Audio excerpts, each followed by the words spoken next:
Welcome to the human narratives. Welcome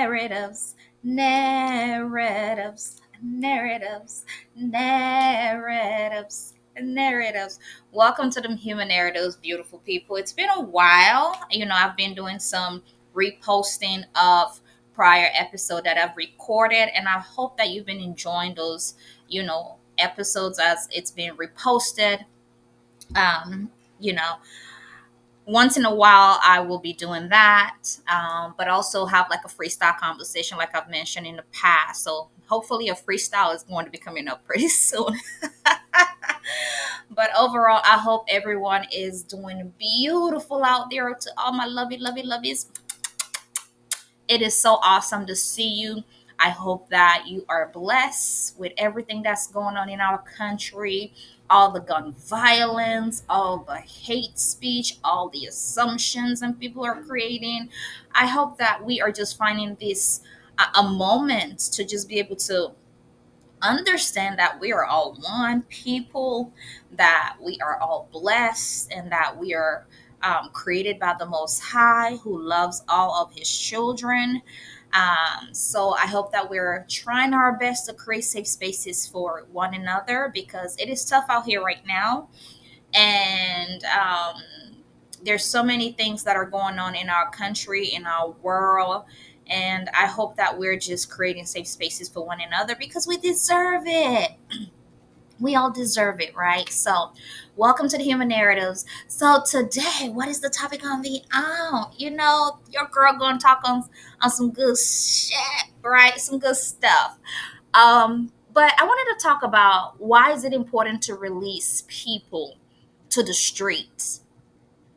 I know that's a slang in a way, but why is it important to release people to the street? Whether it's in relationships that are not feeding you or in order for you to be able to understand your worth, right? So, this is kind of like a metaphor.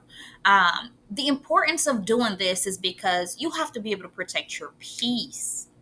You have to be able to protect your peace. Holding on to people who don't value or respect you, that would drain, excuse me, that would drain your energy, and it will also create unnecessary stress. And I know sometimes when we believe that when we love someone, that we have to stay in that space no matter how painful that environment or even that relationship may be. But one of the things that I have learned through living, I always say life is the best teacher. So you keep living, it's going to teach you. Right? Excuse me. Start feeling a little funny.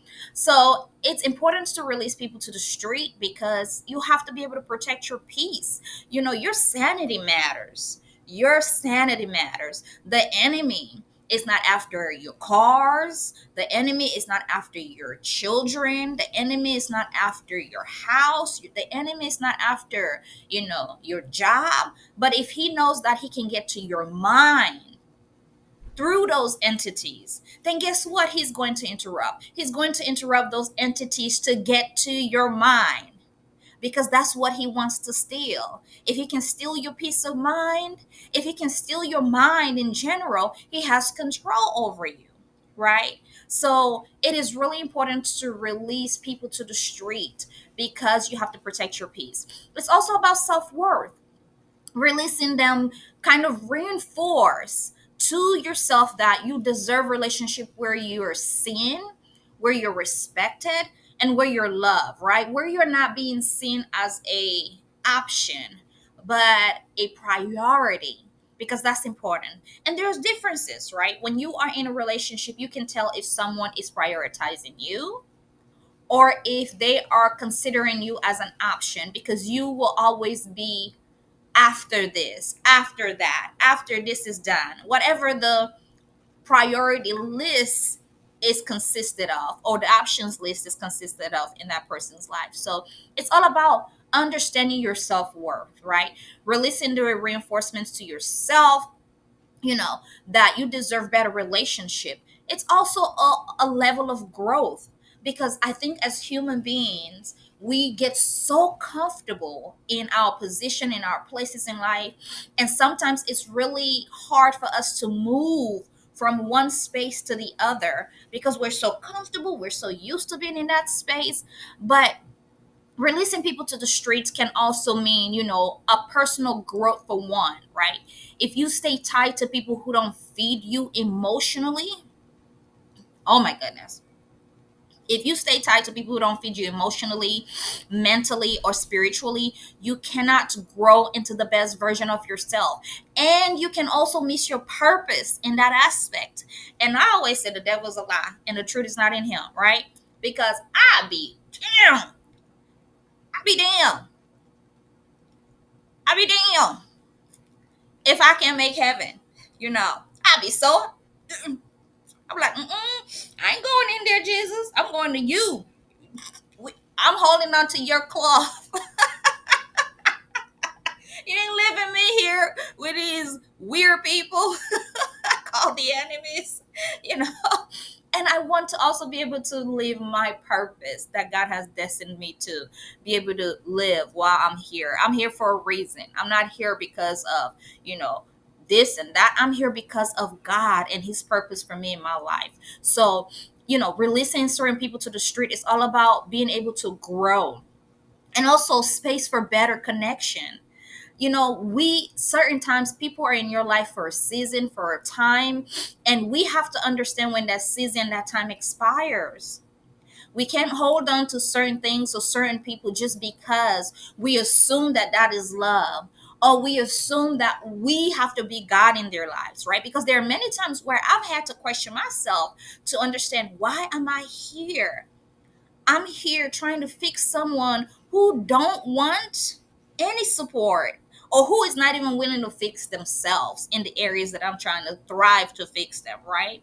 So, and that's even, obnoxious for me to assume that I can fix someone. That's when we start playing God in other people's lives. And also we ended up, being, exposed to more pain, to more chaos, to more depression, to more sadness, to more stress, all of those emotions that tends to come with that.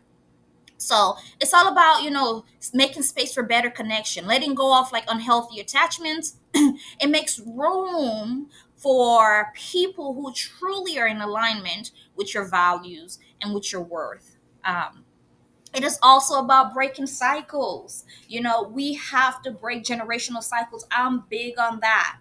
I am not the type, I says that what my grandmother went through, what my mother went through, I refuse for, and what I went through, I refuse for my children to have to go through those same things. Someone have to be bold enough in the family system to say, I have to stand up, because this method of how we've been doing things, whether we're holding on to things that were not healthy for us, must be broken, right? So breaking, choosing to release unfulfilling relationships, it prevents you from repeating repeating unhealthy patterns, right? That of neglect. Ooh, girl, my little fashion thing don't fail up. Of regrets. It's also about, patterns of neglect, patterns of toxicity, patterns of disrespect. There are things that I look at my family line and my family generations, the things that women have gone through and women have endured and women have been exposed to and women have tolerated. And I said, I'll be damned for my daughter, for my son to have to repeat this same story to their children years from now. I'll be damned. Okay. But releasing people is not about being harsh. Okay. Even though individuals may perceive it as that. And it's okay to allow people to have their own definition of whatever they want to think, assume, believe. That's their own space. But it's not about being harsh. It's about choosing yourself, your growth, and your peace, because those things are important, right? So what are the steps to releasing people gracefully? Because you still have to be humble. Be- at the end of the day, you have to allow God to be God in any situation, and no matter how you feel about certain things, right? Because it's not about you; it's about the glory of God in that situation, even if it's the most painful situation that you go through in life. Will you still glorify God in it with tears coming down your face? Would you still say, God, I trust you? I don't understand what's going on. I'm lost right now. I'm not sure why this is happening, but I trust you because you've never failed me.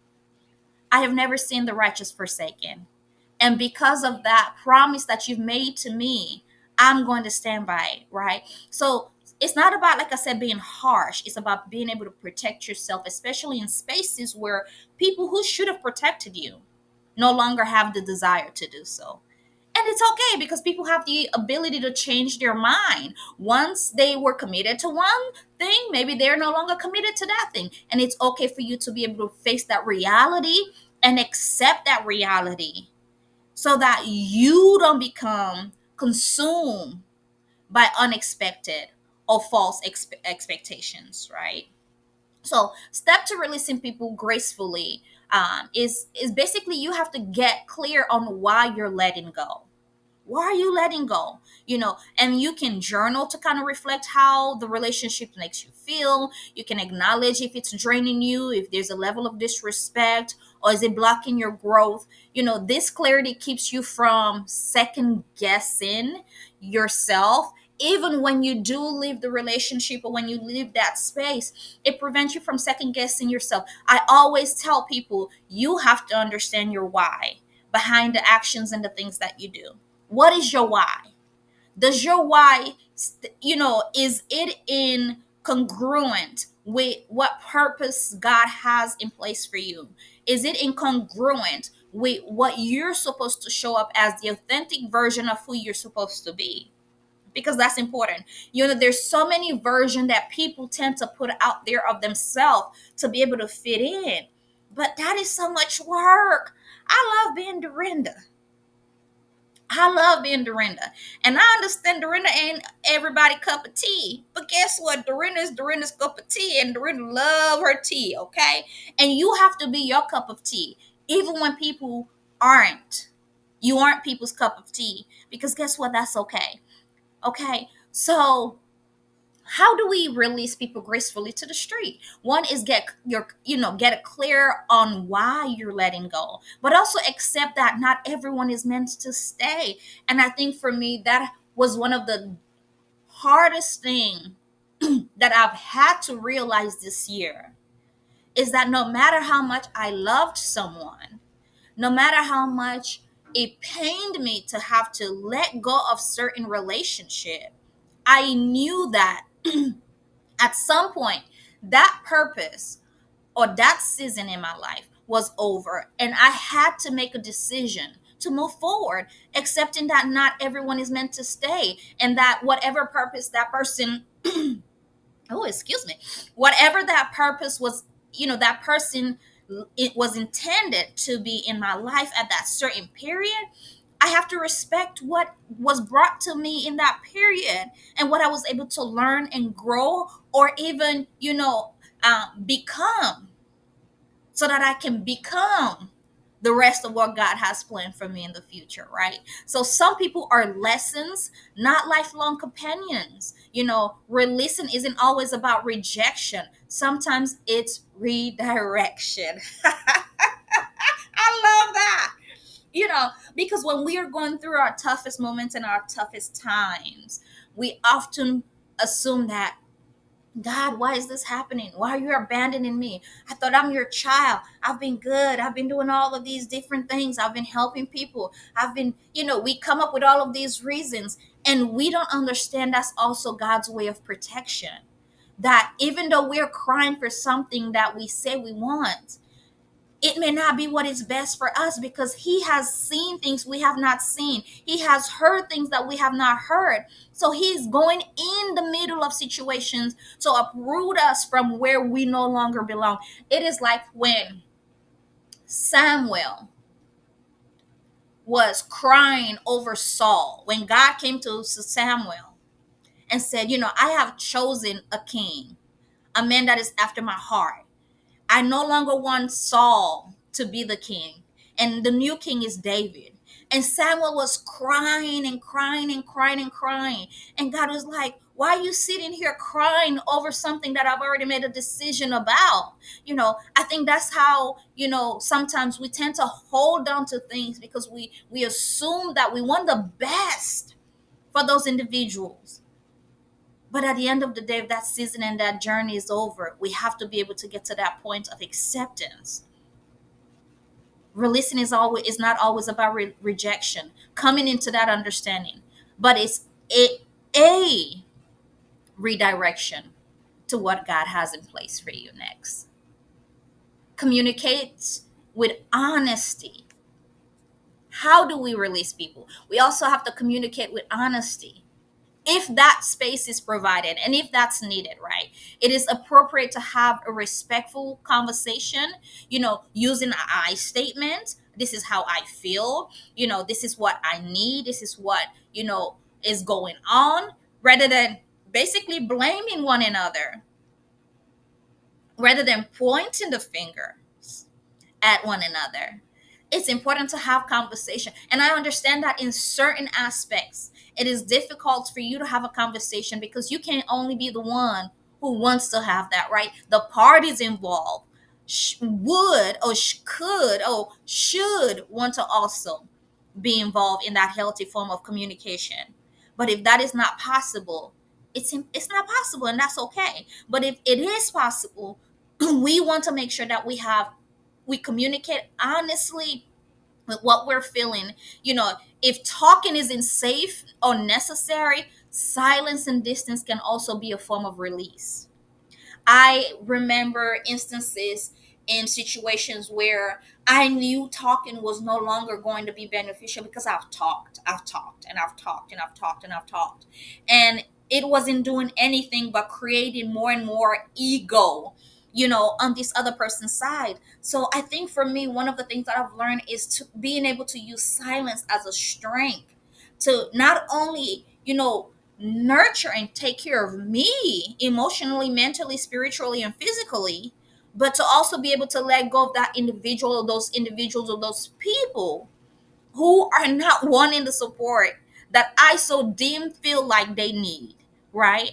So communicate honestly if that is, possible. Setting boundaries. Oh my goodness. People always say I'm the boundaries queen.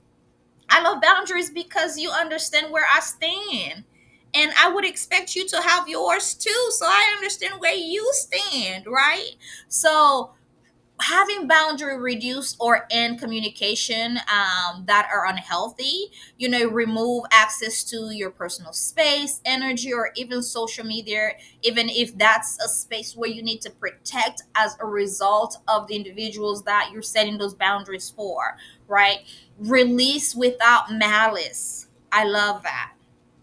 you know a lot of times when we are going through challenges, hard times, or even the most painful moment in our lives, we may hold grudges, we may hold, malice, we may be hateful, we may be angry, and all those emotions are okay and they are valid. But it's also very important that even if we get mad, if we get upset, if we get, angry, if we get, disappointed, it's so important that we do not stay in that space of malice. You don't need to prove them wrong. You don't need to prove anybody wrong, or even make them see your worth. Forgiveness, even in silence, free you more than it free the other people. So despite the pain, it's important to release without malice. Grieve the loss. You are human. You have emotions. And those emotions are going to show up and they're going to, be present. And it's really important that you just don't put it under the rug and mask things. We have to be able to talk. Ooh, okay. Maybe I might need something to drink. Ooh, okay. So we have to be able to, talk about our emotions if we can, or cry about it. There are many times, many nights where I've had some crying moments. My little pillow. Ooh, I tell God all the time when I'm, there are times when like I'll sit and I'll have my moments and I'll pour my tears. And right after I'm done pouring my tears, guess what I do? I'm like, God, you little cry baby. Whew, I don't know how you deal with her, but and I'll laugh about it because that's how much of a relationship I have with him to be able to say, this is where I am, but I can still come to you after all my tears and smile and laugh about it with you because you are that type of God. You're that type of father. You're so safe. You're so comfortable. You're so protecting. And I feel safe in your presence, no matter how I'm feeling, because you are just so amazing, right? So it's okay to grieve. Even unhealthy connections can feel painful to let go. So grieve if you need to grieve. There's nothing wrong with that. Allow yourself to feel sadness, anger, or even loneliness without judgment because you're a human being. You're going to experience those things, right? So fill the space intentionally. Invest in friendships, things that are going to be poured into you, not just any friendships, not just any relationship. Remember, you're releasing people to the streets, right? Things that are not healthy for you. So don't be so quick to be jumping into other things that are also not healthy for you just to fill that space so that you're not feeling lonely. Because feeling lonely is an opportunity for you to be able to connect with God, for you to be able to connect with yourself, to also understand why did this happen in your life, right? God will reveal those things to you. Maybe there are areas in your life that you have been masking, that you need to grow in, and that you have been letting your guards down and allowing people to do certain things that maybe if you discover your true authentic self, you won't be allowing people to do those things, right? You won't be letting your guards down in those aspects. So what form of growth do you also need to, you know, get on as a journey for you to be able to understand who you are and how you've been showing up in those different spaces and trust the process, so fill the space intentionally with hobbies, self-care practices that uplift you, oh my goodness, the other day I had a spa day. When I say I needed a spa day, it provided some mental clarity. It allowed me to get out of the house. It allowed me to just focus on Dorinda in those moments, in those hours, in those times, and it was so beautiful. So fill those spaces with hobbies, things that are healthy, things that are going to pour and nurture you.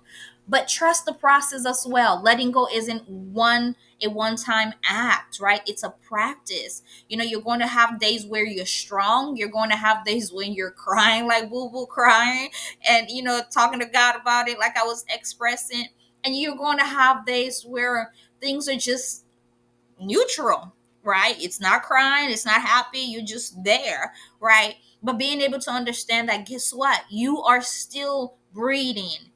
God is still God and he's still on the throne, right? So no matter how big your circumstances, understand that your God is bigger than those circumstances. And he will see you through if you truly believe in his word and in his purpose for you. So releasing with grace means walking away without bitterness. That's important. Without care, without bitterness, but carrying only the lessons that are obtained from those experiences and your self-respect. Your self-respect. That's important. But why is it important for you to also not to like lose yourself, you know, for others or even in relationships, right? I said I'm a lover. I love to love. But I also love to love in a healthy way where that is reciprocated. I think for so many years I've been loving so hard and looking for that in others, hoping that it will be redirected or reciprocated to me in the capacity that I love, right? And I think sometimes we short ourselves because that love must be given to you so that other people can learn how to love you in those relationships, right? Because self love must start with you. It's not the responsibility of somebody else, right? So why should you not lose yourself for others or relationship? Your identity is your foundation. If you give your values, your passion, or your individuality to keep someone else happy, you risk forgetting who you are. Without a solid sense of yourself or relationship, you know, what if that relationship becomes unbalanced, that you lose who you are, right? Relationship becomes unbalanced and unhealthy. So your individuality is so significant because it's a foundation of your identity. Your self-sacrifice doesn't equal love. Ooh, wee. Self-sacrifice doesn't equal love. Now, I know Jesus, God sent his son to die for us, and that's pure unconditional love. But he also knows did it in a healthy way, right? So self-sacrifice doesn't equal love. Compromise is healthy, but self erase, basically when you're erasing who you are as an individual just so that you can put someone else at a pedestal, that is not love. True love or friendship doesn't require you to shrink who you are. Jesus never had to shrink who he is. Yes, he came down here as, man, but he was still God walking on earth. He was still doing miraculous things, right? He never allowed nobody in his relationships told him or tell him that he couldn't be what he needed to be or the purpose that he was supposed to serve. And those who wanted to walk with him truly walked with him. And those who didn't did not. So, it thrives. True love thrives when both people can exist fully and authentically in those relationships, right? Losing yourself create imbalance. When you are constantly giving and giving and giving and giving without receiving, it's going to eventually create resentment and exhaustion that's going to build up. And that dynamic doesn't nurture growth, it drains people. I talk all the time about how sometimes some relationships can feel like, having a vampire in the crew. Like, oh my goodness, what? Let me give you my neck this time so you can suck my blood up. And then I'm gonna go nurture myself and get some more blood, and I'm gonna come back so you can suck some more of my blood. When are you ever gonna allow me to suck your blood? When are you ever gonna allow me to suck your blood? There's no reciprocity, and that is imbalance, right? So that's not healthy. It doesn't guarantee that they will stay. So why should you not lose yourself? Because it doesn't guarantee that they'll stay. Just, losing yourself, some people think, sacrificing themselves will keep someone. In reality, unhealthy people may take more advantage.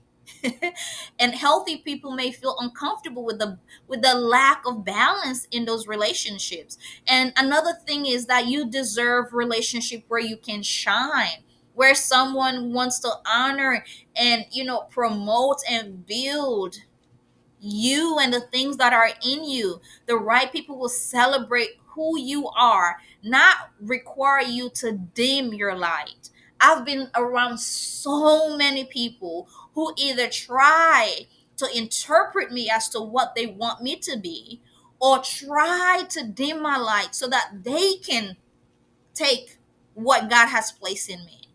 And I've always rejected those type of foundation or those type of relationship, because I truly believe in the purpose that God has placed in me, and I'll be damn if anybody wants to steal that, right? And you should also carry that confidence and that energy. When you stay true to yourself, you attract people who value your authenticity because they are also authentic. Bam. When you have to fight in spaces to be your authentic self, maybe that's not your space. Maybe that's not your people, because it should come easily. Your happiness is your responsibility. Oh my goodness. It's just like, when I said earlier, when you love yourself, it starts with you. Your happiness is your responsibility. Depending solely on others to validate or for validation or for purpose makes your well-being very fragile. By staying grounded in yourself, you maintain power over your own joy. You know how there's a song, "The joy of the Lord is my strength"? That joy that God placed in you, you have control over it. But sometimes we tend to put it in somebody else's hands to control how that looks like. Loving others should never cost you yourself. The healthiest relationships are those where you can fully, fully be yourself and still deeply be loved in that space. Never minimize your self worth for comfort. Oh, oh my God. Never minimize your self worth for comfort. When you minimize your self worth for comfort, what you gain is temporary, but what you lose is everlasting. And these are the reason why comfort can be deceptive. Staying in a relationship, in a job, in a situation just because it feels safe can keep you stuck from growing and becoming the true version of who you truly are. Be but comfort without respect or growth often also becomes a trap. It becomes a trap into what people want you to be in those spaces for them. You know, one of the things that I've realized is that when you're no longer beating to the drums or beating to the drums of others, those individuals who used to cheer may not cheer anymore because you're no longer beating to the drums that they used to beat to. Now you're beating into your own drums. And they may call that weird, and they may call that, this and that, or whatever the case may be. But guess what? It is your drum. And people must learn how to beat to their own. And you cannot be apologetic about that because that's your truth, right? So set your worth high. Self-worth sets the standards. Okay. How you see yourself teaches, as I mentioned earlier, it teaches others how to treat you. If you minimize your value, if you minimize your respect, people may take advantage. But when you honor yourself, when you're attract, you tend to attract those who will also honor you. And I'm speaking to myself. These are all messages to myself as well. You know, temporary ease versus long term fulfillment. Choosing comfort now, avoiding conflict, staying where it feels easy might spare short term pain, but it robs you of the chance to really experience deeper joy, love, and peace that you are called to experience in this world. You know, peace comes from alignment, not settling. Oh, oh my goodness. Peace comes from an alignment, not settling. So if you are in a position where you feel like you don't have peace, you have to ask yourself, are you truly settling or are you in alignment? True peace is living in alignment with your worth. Settling for less creates quite dissatisfaction that eventually grows louder and louder and louder and louder each day. You are your best investment. The world doesn't benefit from a smaller, dimmer version of you. I don't benefit from a smaller, dimmer version of Dorinda. So I be damn if I allow the world to make me feel like, or if I allow anybody or anyone to make me feel like I'm not enough. And that's what sometimes I sit back and I chill and I look. I see you. I see how you rolling. I notice. But the way I'm gonna be rolling, if it's so quiet, you may not notice. You know, you are your best investment. The world doesn't benefit from a smaller, dimmer version of you. Standing in your full worth inspire others, and it creates space for the life you truly deserve. Never trade your dignity, your value, and the light that God has placed in you for the illusion of comfort. What feels good in the moment should never cost you your soul. It should never cost you your soul. It should never cost you your happiness. It should never cost you your peace of mind. Choose God and choose yourself. That's beautiful. In all circumstances, we have to be able to choose God, and we have to be able to choose ourselves, especially in spaces where we feel like others are not choosing us. Choosing, when you choose God, you're choosing alignment with truth, love, and purpose. When you choose yourself, you're honoring the person He created you to be. How beautiful is that dynamic? You are honoring who He has placed in you. Choosing God gives you direction. He becomes your anchor when people or circumstances shift, because we will shift. We're human. His love reminds you that you're never alone, even in a loss or even in transition. Choosing yourself honors His creation. You are fearfully and wonderfully made. Minimizing yourself, dishonoring the gift of life He placed in you. So you should never allow anyone to put a value on what God has placed in you.